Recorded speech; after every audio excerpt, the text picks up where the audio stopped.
Hey, what's up, guys? Welcome out to another episode of According to Kaz Queen. And as always, I'm Kaz. And I'm Queen. And this is this little podcast of ours. Of course, these are conversations that happen between a husband and wife in the privacy of our own home, right here where we are. As a matter of fact, that we share with you guys, we share with the world, for you to laugh, for you to think, to be introspective, but most of all, to open up the lines of communication. We love that you guys have continued to support this podcast. And as always, we're on all streaming services. We're on all social media platforms. All right, make sure you check us out. We are on Black with No Chaser Radio. Download the Black with No Chaser Radio app. That's the BWNC app that's in the iTunes store or in the Google Play Store. Check it out. We're on there. There's a lot of great podcasts on there. Our brothers, the Vibe Controllers, are on there.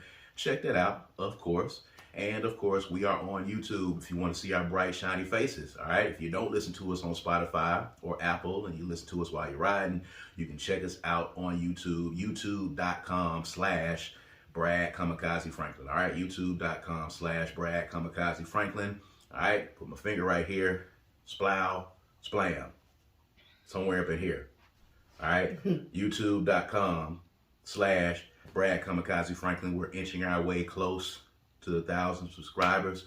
Y'all make sure y'all subscribe and click on that bell so the notifications are turned on, so as soon as we drop the episode, you'll be able to check it out. All right, every Tuesday at 7 p.m. or somewhere in there, depending on how busy. That's where we at now? Yeah. It's, somewhere in there. Somewhere in there. You know what I'm saying? We're going to get it to you. But Tuesday at 7 p.m. Last week we had a really hectic week, so we didn't drop until Wednesday. But you guys still tuned in. Still responded, so that's excellent, and we appreciate you guys for doing that. Don't forget about debate night. If you have not got your tickets, I'm telling you, if you're watching us in Jackson, Mississippi, and you haven't got your tickets, if you're listening to us and you're in Jackson, Mississippi, and you haven't got your tickets yet, you are about to be out of luck because the space is limited in center stage for anybody that's been in there, and can't stuff a lot of people in there because it'll be a fire hazard. Y'all know how the building looks if you've been in there, but go ahead and get your tickets. It's debatenight.eventbrite.com. Get your tickets. Be in the house. According to Kaz Queen, the Vibe Controllers, Melanie Sanders, P in the Jar. We got DJ Nasty Show that's going to be on the ones and twos, giving you the live music. And the happy hour is going to be commandeered by Chef Jarita Fraser King, who you guys saw on Hulu's Searching for Soul Food. She's going to be in there with some of her signature dishes that you saw on that documentary, and she's going to be pairing them with some locally owned wines as well. It's going to be really dope. So that's happy hour between 8 and 9 p.m. November the 24th. Make sure y'all come out. We're getting inboxes for vendors that want to come in and do their thing. So it's going to be a nice event. Make sure y'all come in and check that out, man. So we're here, right in the midst of season 3. We got this thing going down. So we talk about things that have happened in our household. We're very transparent with you guys. We talk about things that happen in relationships and in marriage. And on last week, before my wife went out of town to officiate a wedding, and we'll talk about that. We talked about it a little bit on the last episode, but that is actually taking place now. So definitely want to talk about that and the road trip and all of that good stuff. But the Franklins had a bit of calamity for a few days in the household, admittedly, and in full transparency. There was a couple of days where there was some silence in the home, and we had to work our way back into it. We had to communicate. We had to work our way back into it again. If you have been following my bride's new series, the Friday Focus, that's going to be dropping on her pages, make sure you're checking it out on her Instagram page, on her Facebook page. She is a spiritualist, she is a healer, and she's going to be dropping some gems every Friday. And this past Friday, she dropped one on triggers. And that was an appropriate topic, being that the couple of days of silence that we had in this household was due to a conversation, an argument, a debate about triggers. And me learning to understand those things and me learning how to react in a better way, how to respond in a better way, how to handle it in a better way, and how debilitating the triggers can be for people, and understanding them and understanding how to recognize them. So you know, I'll just basically kind of give her the floor, let her kind of talk about what she was going through and what she was feeling when this happened. And then we'll kind of talk our way through it, because that's what we do here. You know, we're transparent, and we're going to give y'all some insight into some things that were going on in the Franklin household. You had a question for me? I wanted you to kind of give your account. We're talking about triggers, and kind of give your account of the conversation that led to the blow up and led to the tense couple of days that we had here in the household. Something occurred, something very minor enough that it's not even coming to me right now, because what happened? I was scrolling on Facebook, Mm-hmm. and I was scrolling down and scrolled past a name that I saw lit up, and I scrolled back up to take a look at it. And it was a picture of a female in the post. It was on this guy's page, and I kind of scrolled back up to kind of take a look at that. You asked me, why did I scroll back up to take a look at it? Or you asked me, Who was that? Who was that? And I responded with who it was. It was somebody that was on some show, or whatever the case was. And I scrolled back up and told you that, and it kind of snowballed from there, because there was a discrepancy on the reason why I scrolled back up, or what I was doing when I scrolled back up. And I was actually doing what you said I was doing. I was actually scrolling back up, but the reasons were different. And we got into a thing back and forth because of that. And you kind of explained the history and why you were triggered and why those things happened. So that's kind of how we got to where we got to. So if that's enough setup for you to take it from there. I still don't think you get it, but I was triggered because I asked you who the person was, and you immediately got defensive and acted like I was being accusatory or something. But you denied scrolling back up initially. That's what the problem was. You denied scrolling back up, and I actually only saw the picture because you scrolled back up. So when you're telling me that you did not scroll back up, that instantly became a trigger for me, because during the years that I was in an abusive relationship, I remember an instance where we were traveling down the road, and there was this girl that he was supposedly in a relationship with as well. And I saw her at the stoplight. We're coming down the street, she at the stoplight. I saw her entire face. Had no idea what she drove, so I wouldn't have recognized her from a car. I literally saw her whole face. And he sped up. He put more gas in, went faster to try to hurry up and pass her. Probably so that she wouldn't see him and me in the car. So I asked him, why did you speed up? He said, I did not speed up. I know he got faster, and I know that he saw her, and I know that he knows I saw her. So why are you not just saying that was her, I saw her, and I gotta go faster or something? Why not just say that? Don't lie to me and tell me that something I just saw did not occur, because you are hiding something else. Figure another way out to hide it, but don't tell me that what I saw I didn't see. So when he did that, as simple and meaningless as this act was, the fact that he denied it took me exactly right back to that place. Don't play me. Don't play me like a fool. Don't act like I don't know what I'm doing. Don't try to make me feel or look or seem crazy because you are deflecting, or whatever your reason is. His reason, in my opinion, I don't want to speak for you, for saying he didn't scroll back up It was an automatic response. I feel like he was triggered because early in our relationship, when I had all the baggage from the previous relationship, I was accusatory. I did watch everything he did. Who you talking to? Who is that? What's that picture? Why are you looking at her?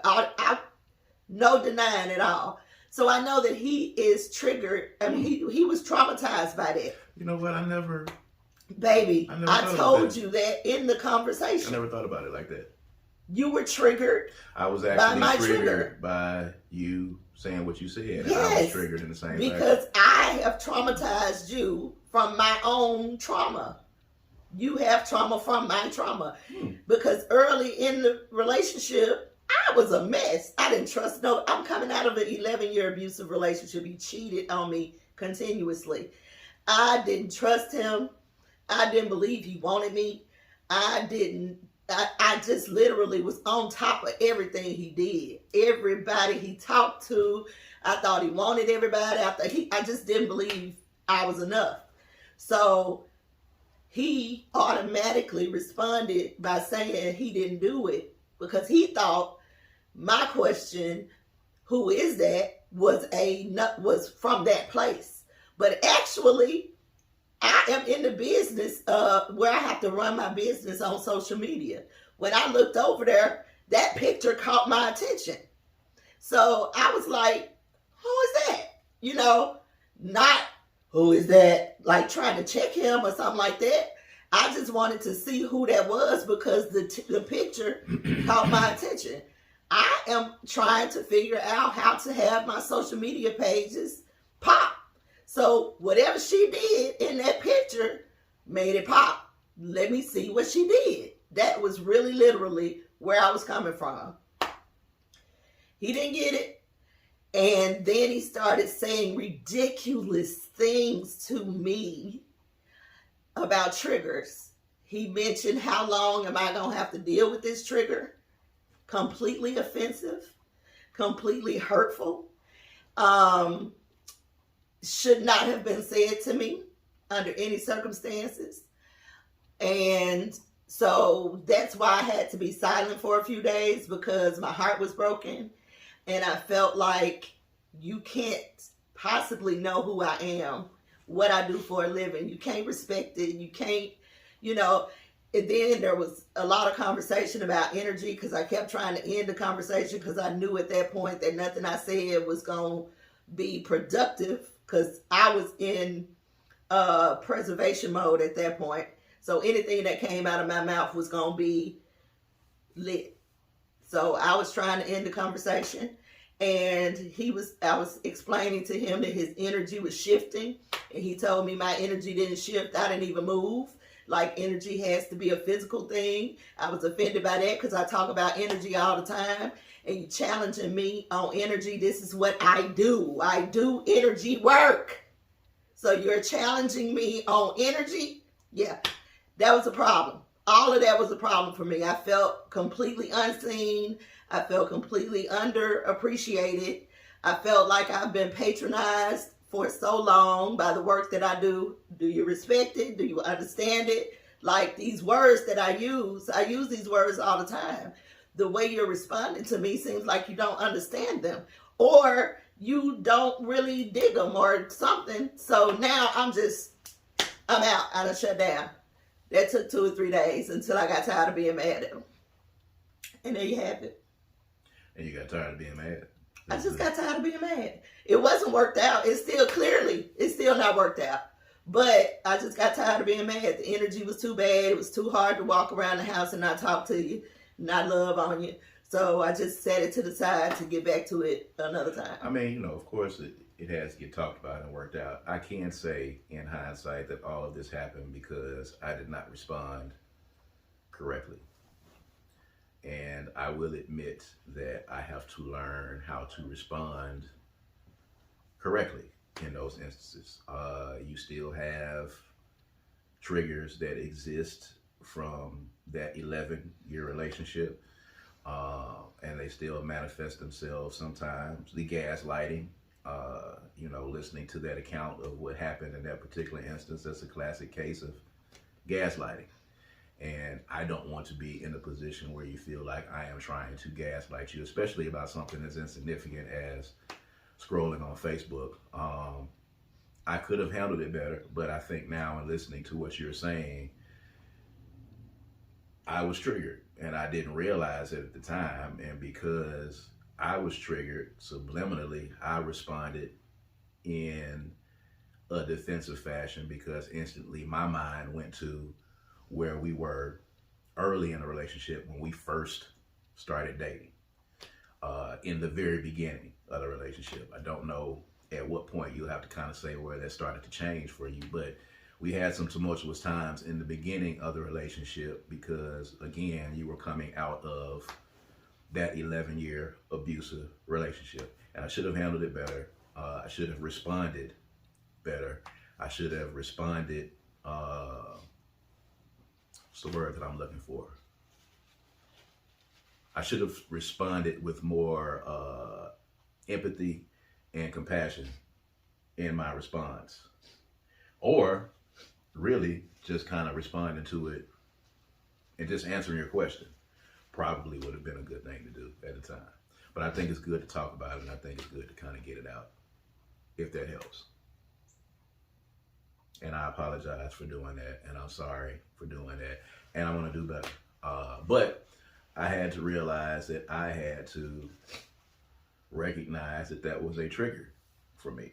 As a man, when you start off in a relationship, and the relationship is a touchy, touch and go kind of thing, and at the start of this relationship, because of the triggers from your previous relationship, it was rough in a lot of instances because, couldn't move left, couldn't move right, couldn't be here, couldn't be there. There was always an accusatory argument that happened or a debate that happened because you were in a previous relationship where everything that could possibly be done to you that's bad was done.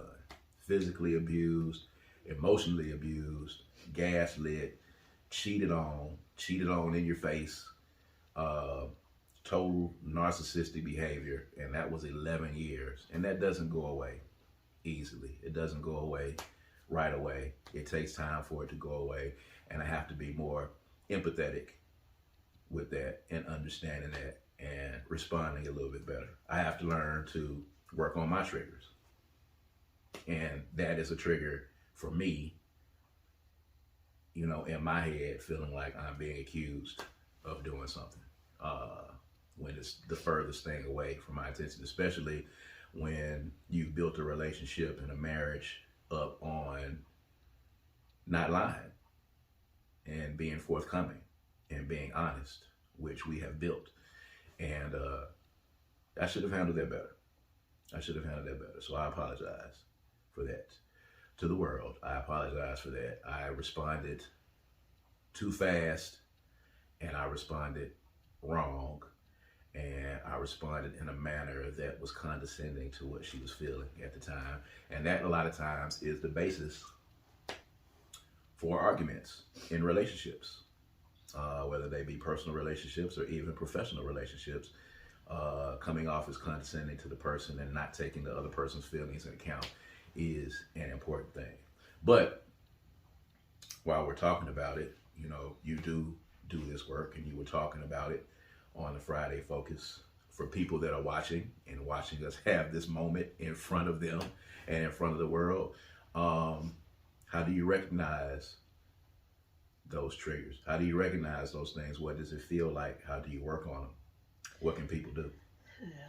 You have to do self-work and you have to do the hard stuff. A lot of us call it shadow work, where you ask yourself the hard questions. Why am I reacting this way? What am I feeling in this moment? Name the feeling. What does this remind me of? Have I felt this before? And it'll take you right back to the incident or situation that created the trauma for you. when you feel that feeling again, if you find yourself in that situation again, and you feel the exact same way that you felt when it happens, that's a trigger. It. So what I really need people to understand is that nobody gets to judge your triggers.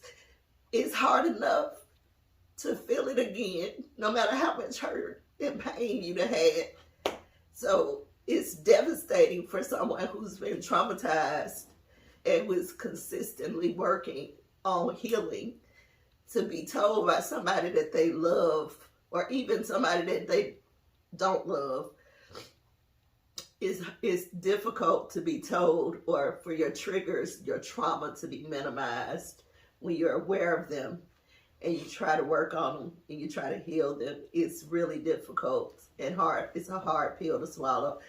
Please don't do that to the people you love. Please don't, because now that has contributed to the original trauma and now become traumatic as well. And then, it's hard to come back from. So just be gentle with your people. If they are dealing with trauma or dealing with triggers, be gentle with them. I continue to ask you for some time and some space because I didn't know what I was feeling.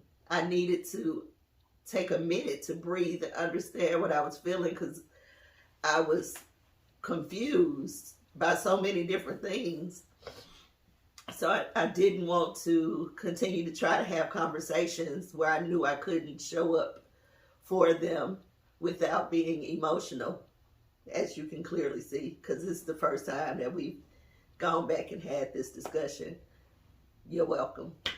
So, just be gentle. Be gentle with your people.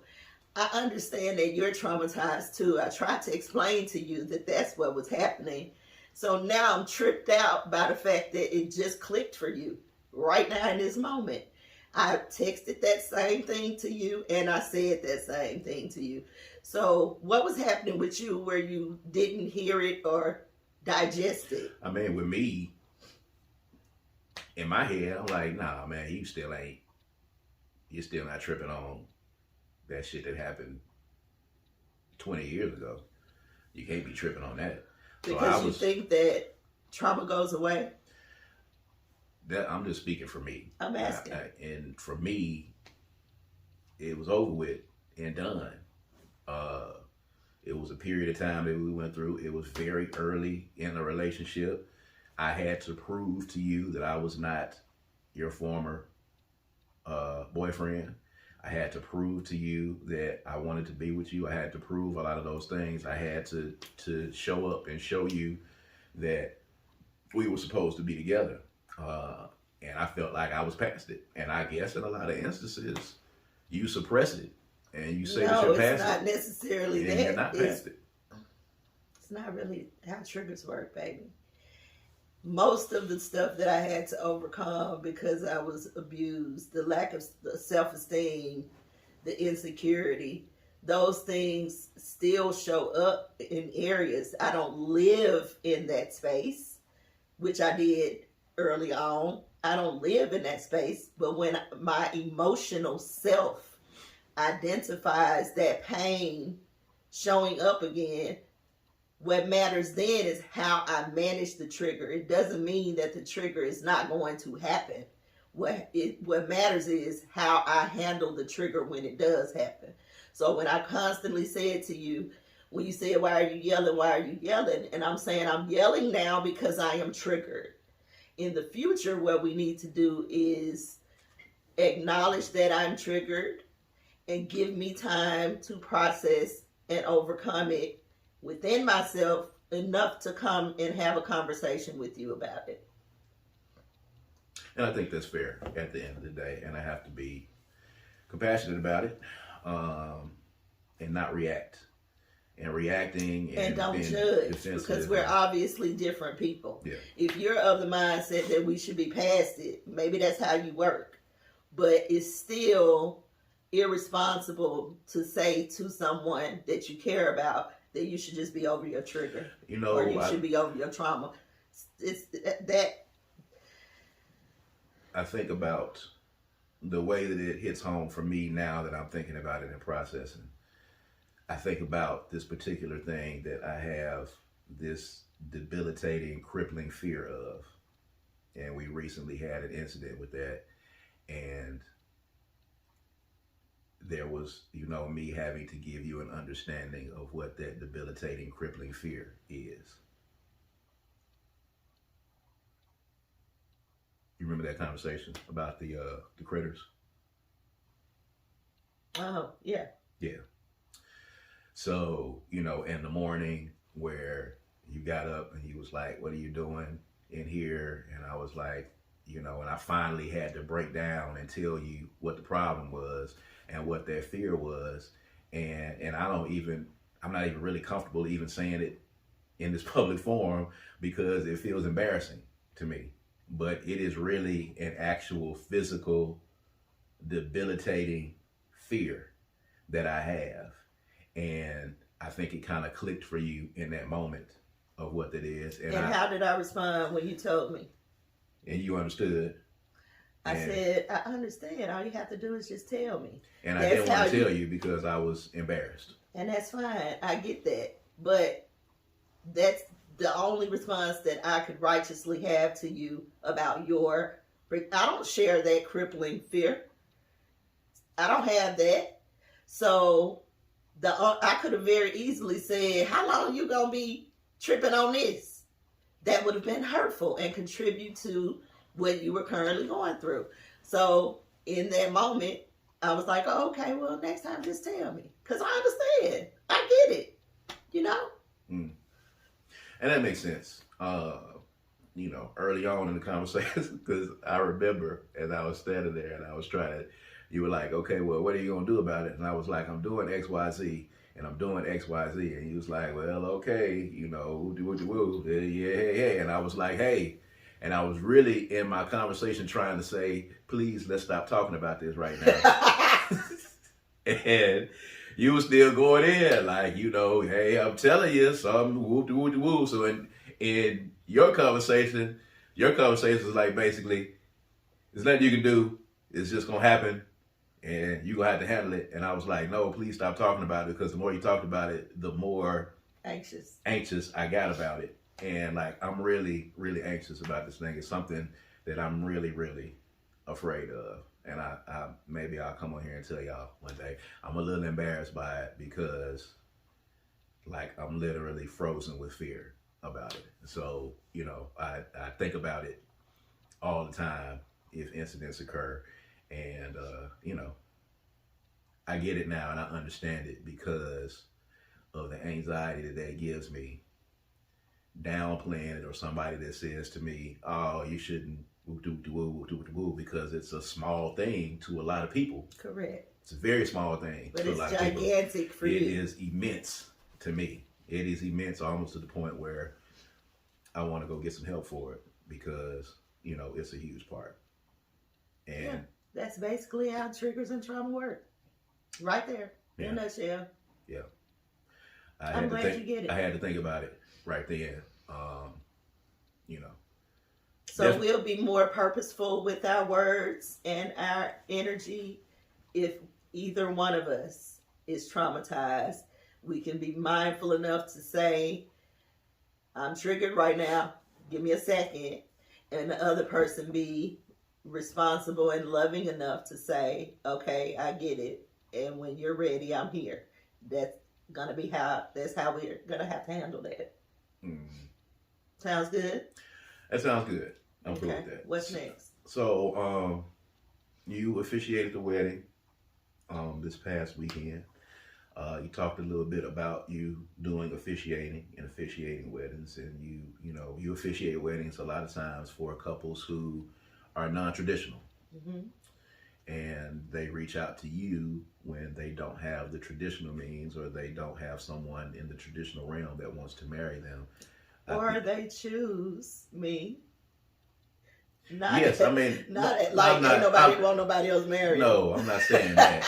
But kind of in the instance, you kind of like the 18 a little bit of officiating, and that's a good thing. You like Hannibal. You like Mr. T. You like B.A. Baracus of Officiating. It's not a bad thing because you have done traditional couples as well. I have. Yes, and you do get traditional couples to have you to officiate.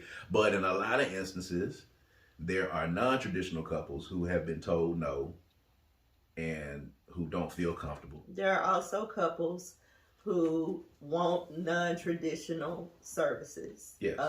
Ceremonies. They don't fit into the religious category, and they want to shape their wedding ceremony to their own liking, and I'm here for it. Yeah, I'm not saying that. No, I just was pointing that out. But I think it's good that this is something that is necessary, and I think it's good that people have that option, because what I wanted you to speak on is the number of people who run into the roadblock of the traditional matrimony sense.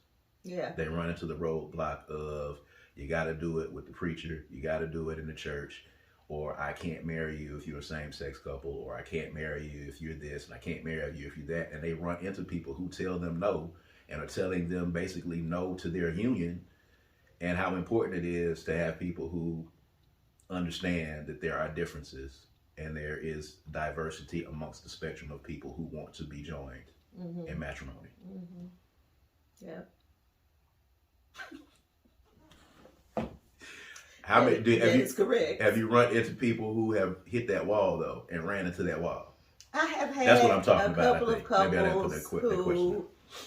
Yeah, a couple, but most of the people who come to me come because they don't want to go to a church. They don't want to go to, they don't want a religious ceremony. That's where most of the people who come to me, that's what they come for.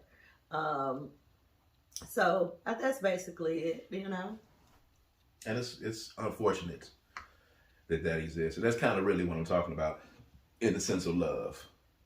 It's unfortunate that, people have to make those adjustments, and people have such a cut and dry thought process on what marriage is supposed to be and what the ceremony is supposed to be. The good thing about that is non-traditional ceremonies are becoming more and more popular. People are becoming more aware about what their ceremonies can be. Like, there used to be this idea of, you get the white dress, you get the church, you get 12 people in your your wedding party, and you get a preacher, and you go down the aisle and you do all that, and you have somebody sing and all this kind of stuff. People are just kind of getting away from that. They're getting away from the traditional thought process and customizing their wedding experience to their own liking, which I absolutely love, because they are never the same ever. I've never done like a formula. There's no formula. I mean, you got the vows and the ring and the proclamation at the end, but in between that, it could run the gamut. It could be anything. And I've seen a lot of couples who implement their own special things into their wedding, and I find that to just be really beautiful. That's a wonderful part of the experience. That's good. Yeah. And I'm glad that you're able to. You can't really shape it very much in the church. Right. Not like that. It's a cut and dry line on how it's supposed to be, and everybody doesn't fit that. And I feel sorry for the people before this generation, or before the past couple of generations, like people in the 60s and 70s and the 80s to a degree, that were forced into a box or were eliminated and removed from that box and ostracized because these options were not available to them. And I'm sure that there are people out there and pastors out there with religious backgrounds who, may customize services. Not real sure, but I would assume that there are some very progressive minded pastors out there. But yeah, most of my couples just want to have a real experience, want somebody to talk to them real. They know who I am. I asked them what type of ceremony they want. Do you want Jesus to show up, or who you want? What you want? Whoever it is, I don't mind. I'll go in the church and do your wedding if that's what you want. Yeah. So traditional I'll do. Non-traditional I love, because it gives people the opportunity to just celebrate themselves. Now, you were doing this wedding, you were out of town, and you were gone for 2 days. 2 whole days. And it was a rough 2 days. I will admit here to the world that I get separation anxiety when my wife is gone, or if I'm separated from my wife. I have a high level of anxiety when she's not in my area. So it was rough for 2 days for you being gone and sequestered at this wedding that took place off in the boonies, in the woods somewhere, secluded away from civilization, where Wi-Fi was not, a real thing. It was on some estate. Great, beautiful place, of course, that you were talking about for this wedding to take place.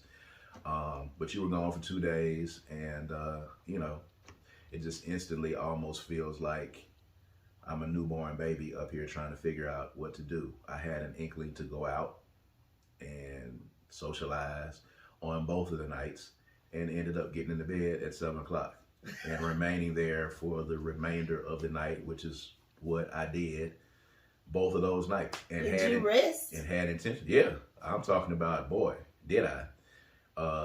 Some of the best sleep I've had in a while, but because... There you go. You were not here, I didn't have any other choice. And in my head, I was like, I'm going to go out. Looked for places to go out, had targeted some places where I'm going to walk up in. I got a real problem, folks, going out by myself. I don't know if we talked about this on this show, but I recently challenged myself to go out and eat lunch by myself. And I did it. It wasn't because, that was the day I planned to do it. It happened out of necessity, and I think the universe willed it to happen. But I didn't go down without a fight. When I pulled up at the place, I called everybody. I called my wife, I called my sister. I called everybody that I could call, just random people, just to see if they were in the vicinity and if they wanted to stop and have some lunch. I called both of my kids. My son wasn't coming anyway. He was at work. My daughter lives in Atlanta, and I don't know what the hell I called her for. I think I just called her to tell her that I was finna eat lunch by myself. And she was like, I do it all the time. Get off my phone. And then... Thank you, Brandy. Good Lord in heaven. I have a real issue because, sadly, in my head, and this is just me, and this is stuff I got to get over, but people who eat lunch by themselves are losers. That's what I thought in my head. And then you know what that goes back to? That goes back to school. It goes back to middle school. It goes back to high school. It goes back to college. Especially in college, when, you could very well go and eat by yourself because everybody had a different schedule. But I never went to the cafeteria by myself, even when it was 6:30 in the morning and I had a 7 o'clock class and I went to breakfast in the morning. I'd get one of my roommates up to go eat with me, or either I would get them to agree to go with me in the morning, or either they had a class and they wanted to go anyway. But I never went to the caf by myself. I always went to the caf on the yard and ate, and I had somebody with me. And when I saw people eating by themselves, I'd say, ugh, what a loser. Nobody loves you. And that stuck with me. I think maybe you should give some consideration to changing your perception. Instead of thinking of it that way, start thinking of it as an opportunity. See, here's the real issue. You don't really like to be alone with your mind. That's the issue. So I think you really should just, think of it as self-care, an opportunity to breathe, to think about some of these things we talked about today, about, who you are, how you feel. Do a mental, spiritual check-in with yourself. I just don't, it's not a problem for me. I'm cool with it. And it's apparently not a problem for a lot of people. A lot of people came under the post. I made a post And a lot of people came under the post and was like, I do it all the time. And you left. And I see all the videos all the time of the husbands when their wife goes out of town and they are literally just trying to go ahead and usher them out the door, you know, edge them on out like, oh, babe, I'm going to miss you so much. And then when they gone, it's party time. Like Martin. Yeah. when Gina went out of town. Yeah. So you imagine it like that, but when my wife leaves, it's almost like my anchor has been lifted and I'm kind of just a boat kind of just floating, you know, without a rudder. And I'm kind of just here. And I have this thing about going out by myself. I have this thing about going into social settings by myself because my wife is usually with me. People usually see us as a couple. When we pull up in spots, you know, the Franklins are here, you know, and you get used to hearing that. Then, you know, I always feel like, you know, if this guy walks into this bar by itself, what's going on? What's happening in the Franklin household? Are they together anymore? Are they getting a divorce? Babe. Like, Oh, babe, you gotta let that go.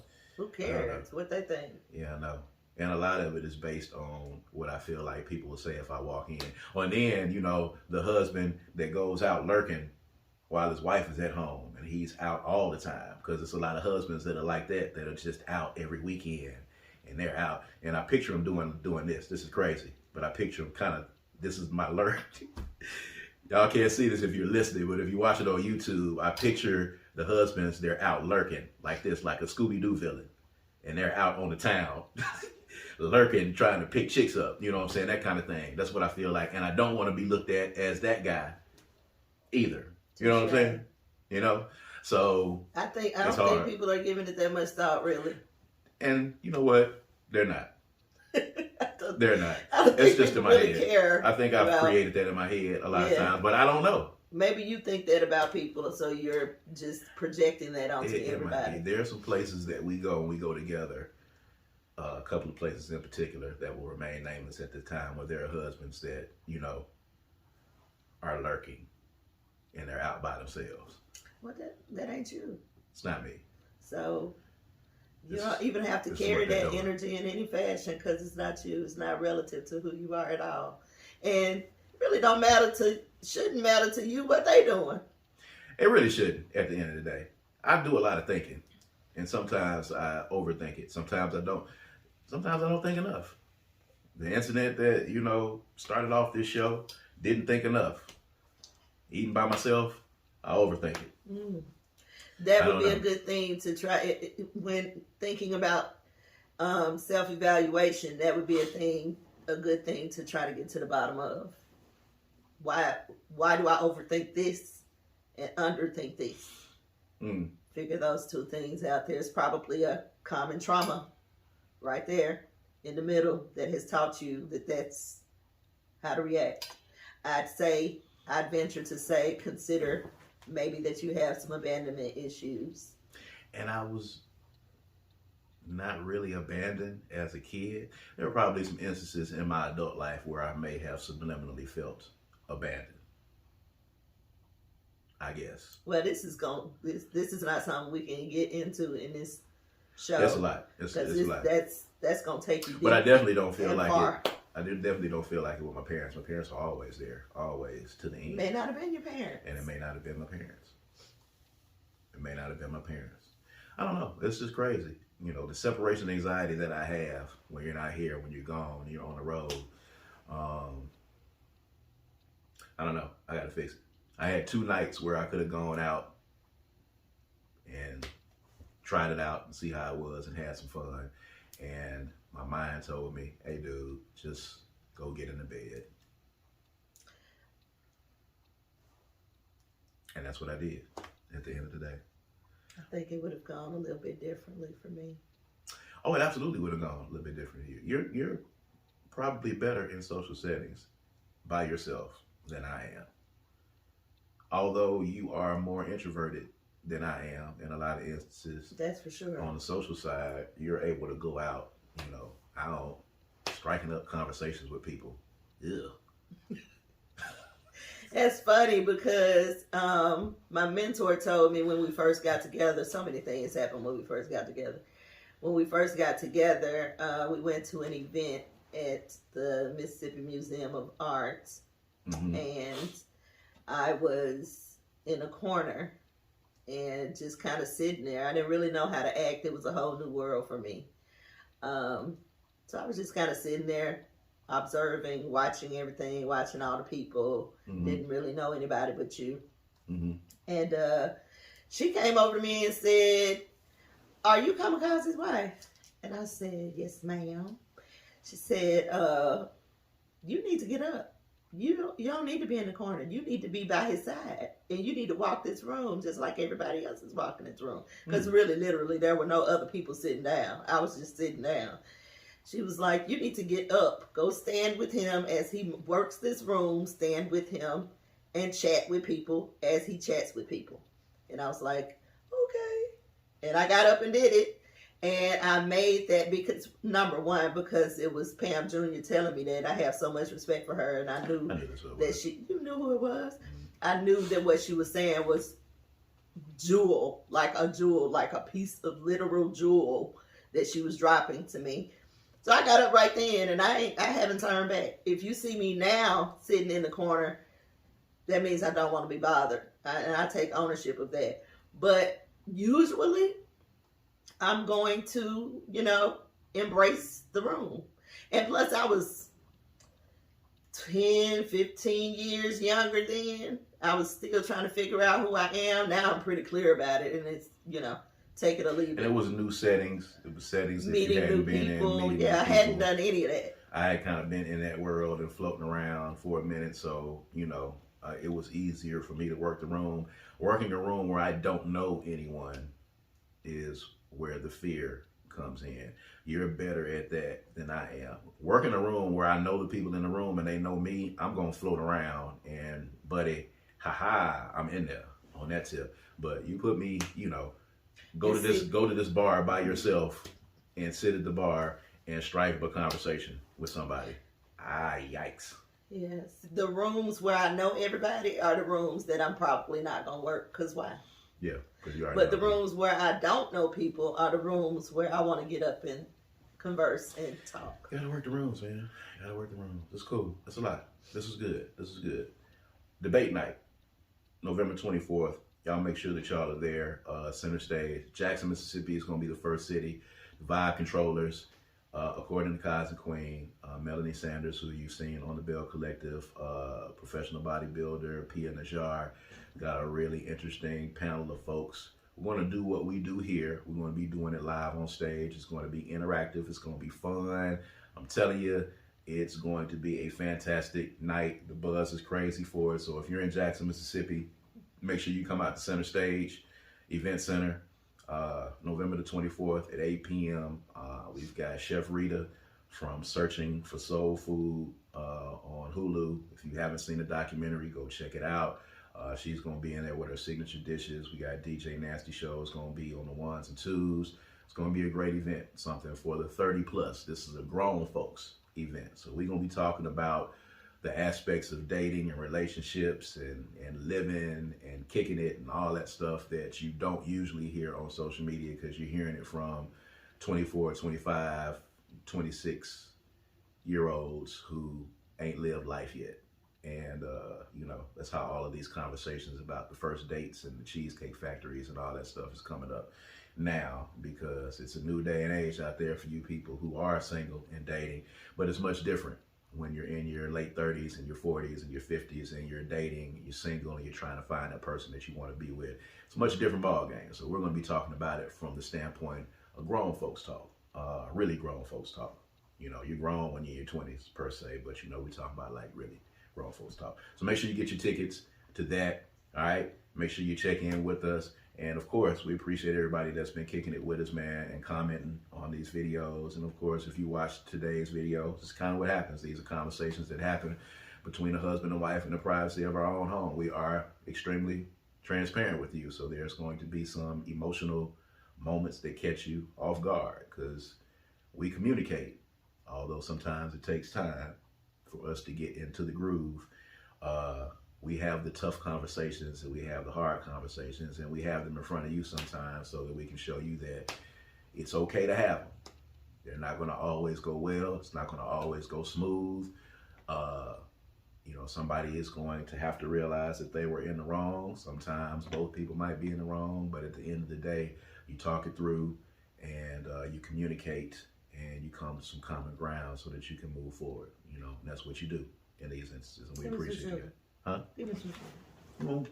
You want some sugar on camera? Yes. She wants some on camera sugar. They get to see us with the hard stuff. They need to see us with the good stuff. Some on camera sugar that you got to see. Sugar. All right. So, at any rate, for According to Kaz Queen, I'm Kaz. And I'm Queen. And we're going to holler at you guys next time. All right. Peace and power. Peace.